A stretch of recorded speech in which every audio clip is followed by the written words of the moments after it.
Hello, Willowbrook family. Today's deep dive is into Genesis, chapter 32, verses 1 through 21. In Billy Graham's book, Angels, he tells the story of John Patton, a missionary to the New Hebrides Islands. One night, hostile natives surrounded his mission's headquarters. They were planning on burning the Pattons out and killing them. He and his wife prayed through the entire night, and when daylight finally came, their attackers were all gone. A year later, the chief of the tribe became a Christian, and John Patton asked him about that night. The chief said, "Who were all these men that you had with you?" Well, the missionary told him that only he and his wife were there. But the chief insisted that he had seen hundreds of big men with shining garments and swords circling the mission headquarters. So the natives were afraid to attack. You know, as believers, sometimes we don't realize the protection that God has around us. God is strong and powerful, and while we may believe that in our heads, we often miss it in our hearts. And that's exactly what Jacob did in our story today. Jacob had escaped from his uncle Laban and was heading to the promised land. But he must go through Esau's territory to get there. He will have to face the man who 20 years ago had wanted to kill him, and Jacob was afraid. But God allowed Jacob to see that he was not alone. There were all these angels that were surrounding him.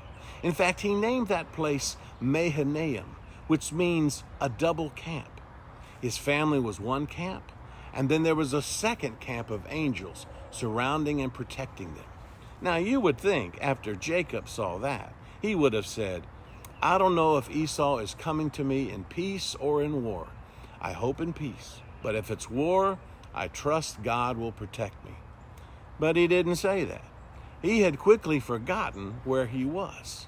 So he starts relying on his own plan instead of God's power. And the first thing he does is send a messenger to Esau. Jacob refers to himself as Esau's servant. And then he tells Esau that he's well off with flocks and herds and other servants. And he's not bragging here. Jacob just wants Esau to know that he doesn't desire any of Esau's possessions. He's not coming to steal anything.